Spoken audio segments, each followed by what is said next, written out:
Luto na to. Kumusta po ang lahat mga kapares? For today's video ay samahan nyo na naman ako magluto ng pananghalian. At ang lulutuin natin ngayon ay itong kangkong na may tokwa. Dahil nga minsan nababalangko ang utak natin sa kakaisip kung anong lulutuin.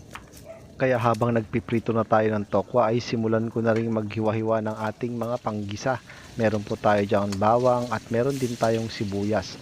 Sasamahan din nga pala natin yan ng kamatis at meron din tayong tausin na ilalagay at sabayan na rin natin ng pagpitpit ng bawang para mas madali siyang balatan. At alam ko rin naman na marami na rin nakapagluto ng ganitong ulam. Tokwa na may kangkong at lalagyan po rin natin yan ng oyster sauce. Kaya maraming salamat po sa lahat po ng aming mga followers, mga nag-share po ng aming mga video. Maraming salamat po. At sa mga bagong followers po namin, welcome po kayo dito. At sunod na rin nating hiwa-hiwain ang ating sibuyas. At kung nagustuhan mo rin po ang aming video, pakipollow na rin po kami at pakishare na rin po ng aming video. Maraming salamat po sa inyong suporta. At tapusin ko lang nga ang paghihiwa ng ating mga panggisa. At habang nagpiprito naman tayo ng tokwa, kaya kailangan madiskarte ka rin sa pagluluto para mas mabilis ang oras natin dahil papasok pa tayo ng trabaho niyan mga kapares. At gusto ko nga rin pala dito sa may tokwa na may kangkong ay maglalagay rin tayo dyan ng kamatis. At hiniwa-hiwa ko lang yan ng ganito at pagkatapos ay sunod naman natin ang ikalawang batch ng ating tokwa.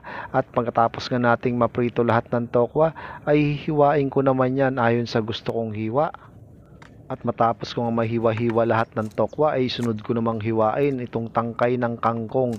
At si Baby Loves nga pala ang naghimay ng kangkong kanina habang nagpiprito tayo ng tokwa. Kaya maraming salamat sa effort niya. At napabilis ang aking trabaho. Kaya nga sinimulan ko na rin maggisa ng ating sibuyas sa mainit na mantika.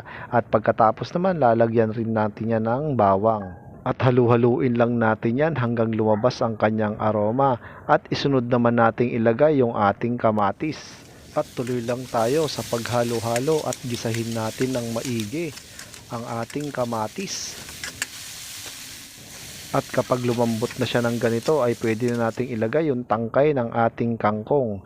At maglalagay na rin tayo dyan ng black beans at naglagay rin tayo ng konting tubig. At saka maglalagay rin tayo dyan ng pamintang durog.